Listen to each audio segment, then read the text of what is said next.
चाहत है कि हम अपने जीवन में खुश रहें। खुशहाली हम सबके जीवन का अभिन्न अंग बने। हम सबके जीवन में उन्नति आए, प्रगति आए, सफलता आए, भौतिक सुख साधन हम सभी के पास में हों। और उसके लिए हम हर रोज़ अपने अपने प्रभु को याद करते हैं, परमात्मा को याद करते हैं, प्रार्थना करते हैं, मंत्र साधना करते हैं। जैन संप्रदाय में 24 तीर्थंकरों की मान्यता है और उनमें भी 23वें तीर्थंकर श्री पार्श्वनाथ भगवान के प्रति एक गहरा आकर्षण है, एक गहरी श्रद्धा है। उन्हें चिंतामणि, उन्हें संकटमोचक, विघ्नहर्ता, ऐसे अनेकों नामों से उनकी स्तुति की गई है, उन्हें पुकारा जाता है। और श्रद्धा के, आस्था के अंदर से यदि झांक करके देखें तो ऐसा महसूस होता है कि निश्चित रूप से जो लोग श्री पार्श्वनाथ भगवान के प्रति अगाध श्रद्धा से भरे होते हैं, उनके जीवन में वह श्रद्धा चमत्कार करती है। तो जो लोग आर्थिक रूप से परेशान रहते हैं, आर्थिक संकट से गुजर रहे हैं, दरिद्रता जिनके जीवन में बहुत लंबे समय से निवास किए हुए है, ऐसे लोग जब मेरे पास में आते हैं तो मैं उनसे कहता हूं आप परमात्मा के चरणों में प्रार्थना करें। और श्री पार्श्वनाथ भगवान का एक बहुत सुंदर स्तोत्र है जिसके रचयिता हैं पंडित ध्यानत राय जी, और उन्होंने वह स्तोत्र बहुत श्रद्धा से लिखा है, बहुत भावना से लिखा है। और आर्थिक संकट से निपटने के लिए उस स्तोत्र की 4 पंक्तियां बहुत बहुत चमत्कारी हैं। मैं कहूंगा कि इन 4 पंक्तियों को यदि आप रोजाना बोलते हैं और अपने हृदय की गहराइयों से श्री पार्श्वनाथ भगवान को याद करते हैं, उनके चरणों में वंदना करते हैं, उनके चरणों की अर्चना करते हैं, तो निश्चित रूप से आपकी पुकार सुनी जाती है। जैसे महापुरुषों ने अपने अपने जीवन में महानता को हासिल किया, तो महानता को हासिल करने से पहले उन्होंने परमात्मा के चरणों में नमन किया, और जब महानता हासिल कर ली तो उसके पश्चात पुनः परमात्मा के चरणों का धन्यवाद किया। तो आइए इन 4 पंक्तियों को बड़े गौर से सुनिए, और मैं कहूंगा कि आप जब सुनेंगे तो आपको अपने अंतरंग में भी बहुत चमत्कारिक बदलाव सा लगेगा।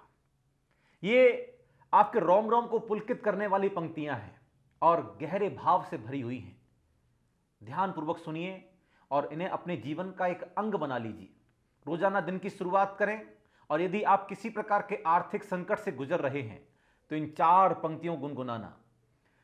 दरिद्रीन को द्रव्य के दान दीने, अपुत्रीन को तू भले पुत्र कीने, महासंकटों से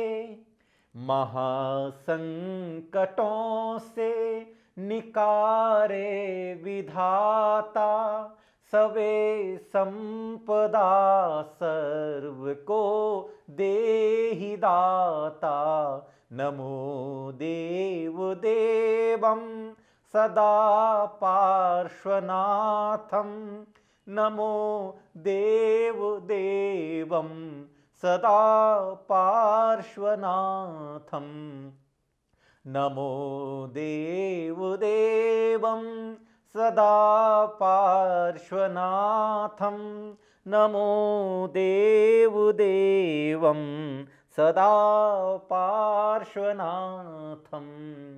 ये 4 पंक्तियां, दरिद्रीन को द्रव्य के दान दीने, अपुत्रीन को तू भले पुत्र कीने। जो लोग पारिवारिक संतति वृद्धि से परेशान हैं, कि जिनके परिवार में संतान की प्राप्ति नहीं हो रही है, वे भी इन पंक्तियों को दोहराएं। जो दरिद्रता की वजह से परेशान हैं, आर्थिक संकट से जूझ रहे हैं, वे इन पंक्तियों को दोहराएं। महासंकटों से निकारे विधाता, जीवन में अगर कोई संकट चल रहा है, कोई आपत्ति है, विपत्ति है, उससे आप जूझ रहे हैं, तब भी आप इन पंक्तियों को दोहराएं।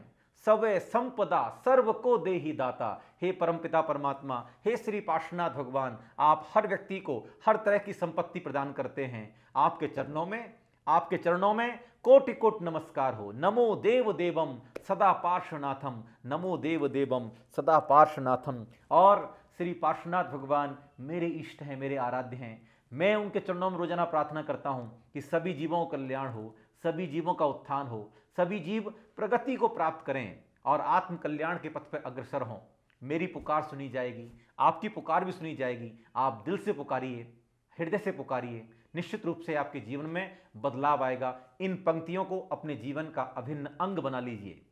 दरिद्रीन को द्रव्य के दान दीने, अपुत्रीन को तू भले पुत्र कीने, महासंकटों से निकारे विधाता, सवै संपदा सर्व को देहि दाता।